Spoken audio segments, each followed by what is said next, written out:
Hello, my name is Ryan and I just got back from a 2-week Christmas vacation in Germany.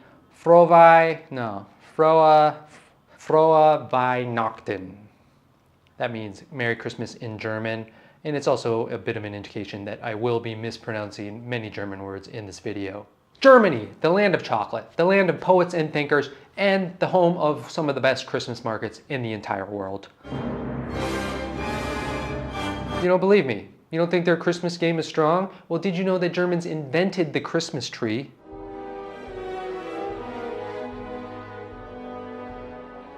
Today I'm going to show you how to Christmas market in Germany, what to eat, what to drink, lots of shots of sausages. So basically all the regular things you expect from my videos, but in a wintry, festive setting.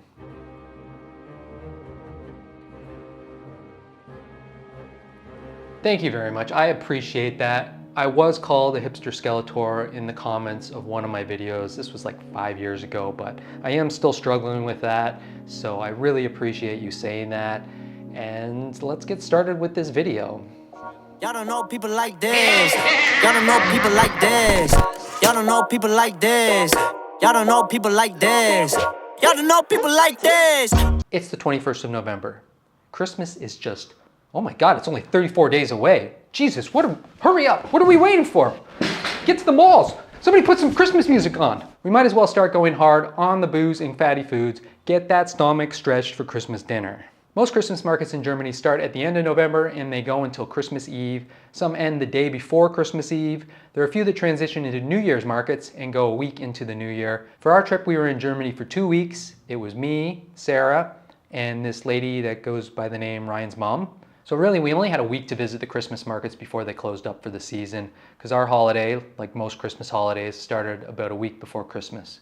I was kind of surprised by that, but there are some that will go past Christmas. There are some that go into the new year. So just keep that in mind when you're planning your vacation. Check your local listings. Check local listings. We interrupt this video for delicious don't miss foods of the Christmas market in Germany. Number 1, Kartoffelpuffer. Kartoffelpuffer. Kartoffelpuffer. This is a fried potato patty. It's basically a shredded potato binded together with egg and flour and deep fried. You can get them with applesauce or sour cream. Do not miss these. These are very, very delicious. Maybe the best hash brown type food I have ever had.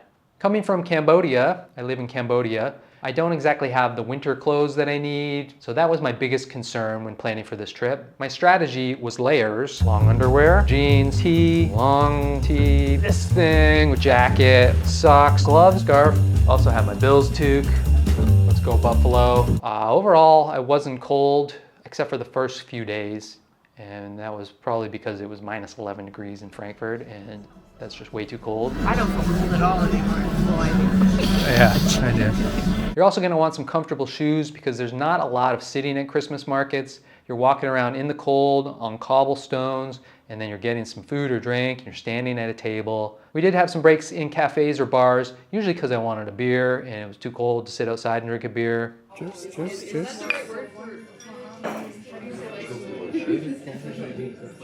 But we didn't really want to fill up on expensive meals and drinks in restaurants when there was cheaper and maybe more delicious food outside in a fun, festive atmosphere.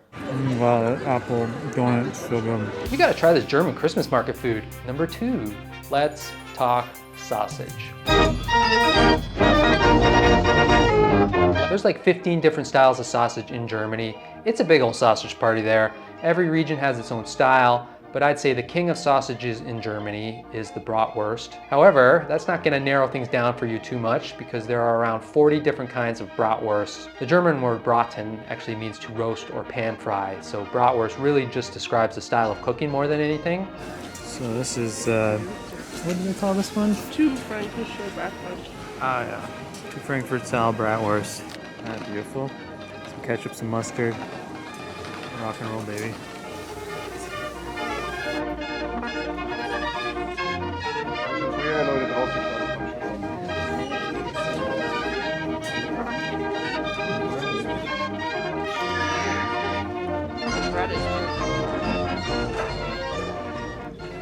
It's a spicy beef sausage.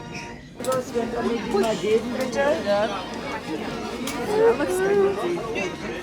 Well, we would have had 2 of these, would have been a full meter. A bit more of an accomplishment.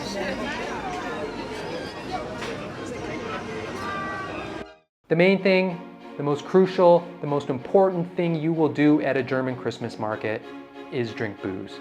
In places like Frankfurt, you'll find Apfelwein is the most popular Christmas market drink. It's hot apple wine or cider. But in most German Christmas markets, the drink of choice is the German version of mulled wine, glühwein.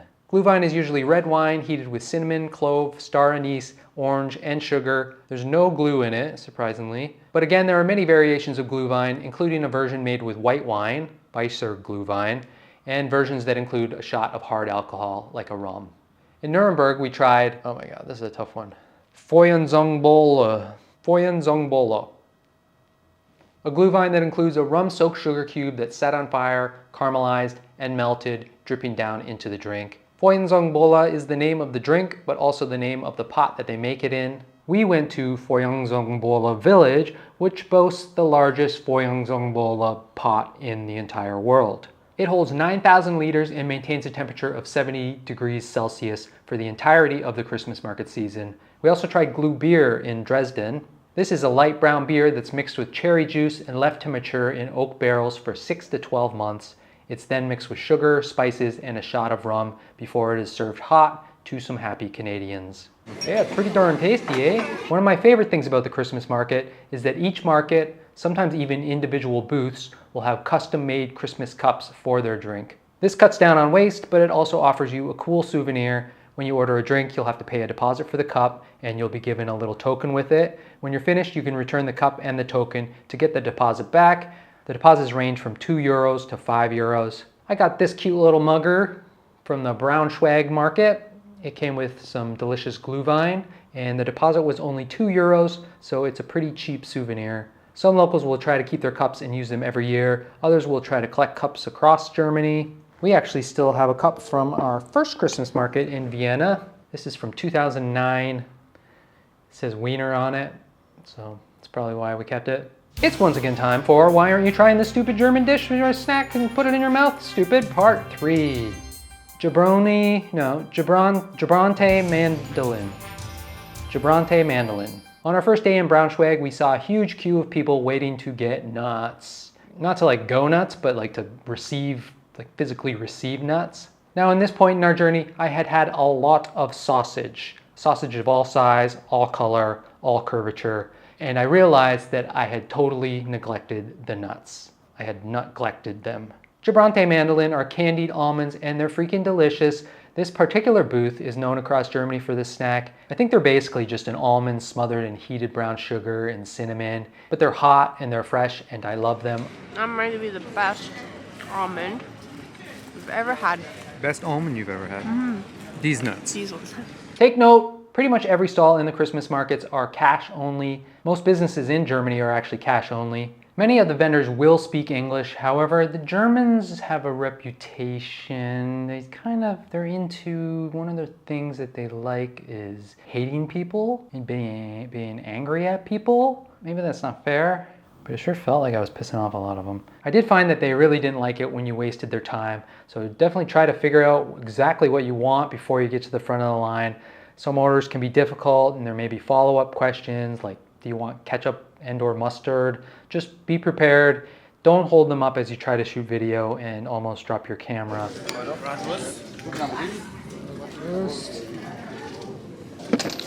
The markets usually open at 10 or 11 a.m. and close by 9 or 10 p.m. The busiest hours are usually late afternoons into the night, and the busiest times overall will be the weekends leading up to Christmas.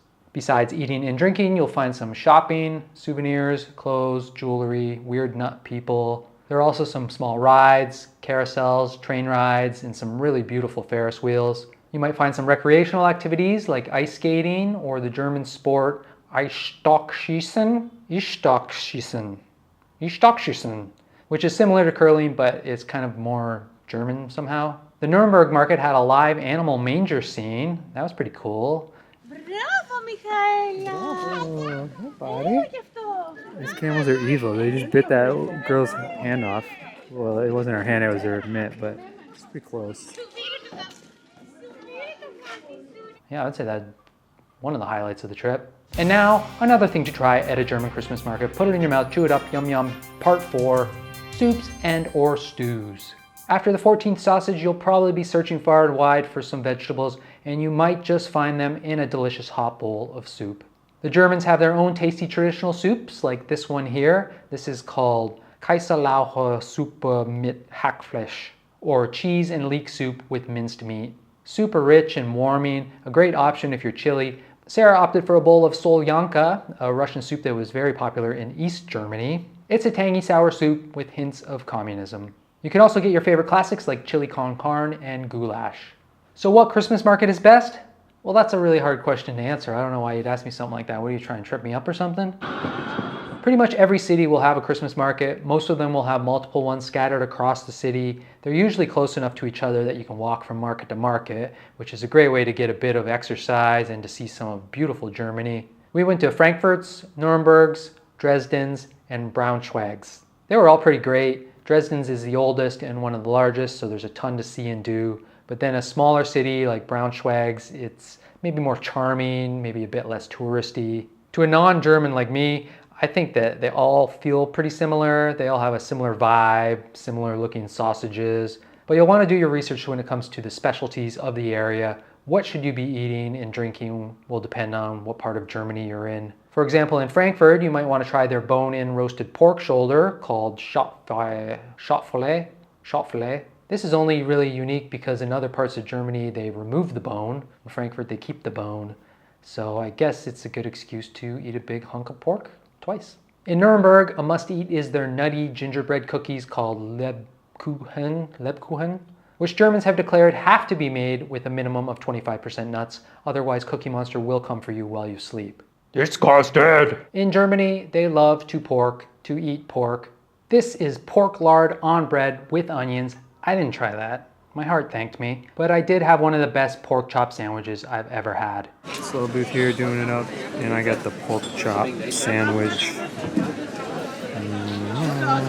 Incredible looking pork seemed to be everywhere, but every once in a while you'd get a booth doing something completely different, something totally off the wall. I don't know how they thought of this. Instead of a pork sandwich, a beef sandwich. What? Germany is a very, very old place, and some of the traditional food, while delicious, it does get a little tiresome. A lot of the same stuff over and over again. A lot of meat, salty, savory. While it is good to try all the traditional foods, don't be afraid to go outside of the box. This booth in Braunschweig wasn't all that popular, but their sandwich may have been the very best thing I ate at all the Christmas markets. While it's not really a traditional dish, it's stewed ox with crispy fried blooming onion and a sort of rye bread pita. I feel like there's some Turkish influence here. There's a lot of Turks in Germany. The ox is actually cooked in Braunschweig Mumm, which is one of the world's first black beers. It goes all the way back to the 1300s. So there are aspects of tradition in this sandwich, but it's also a reminder of what Germany is today, which is a very multicultural place. Now that I've made myself hungry, I think I will go cook myself up something delicious. Maybe stew a whole ox. Actually, I have a baby ox in the back there somewhere. Thank you for watching. If you have any questions about German Christmas markets, let me know in the comments below. Take care, comb your hair. We'll see you in the next one. Prefer when I'm by myself. I don't wanna hang around y'all. Good health. One day I'm really gon' ball. Fuck around and buy the whole mall. Breaking that cake. Flexing 700 in the bank. Not a superhero, I don't save. Look at my face. Look at my grades. Don't match up, no love. Look at date. I just fade. When I hit the jack, you can keep the pie. Every night I gamble, I stop. Yeah. When I check the cost, I was like, oh, that's expensive. Ay.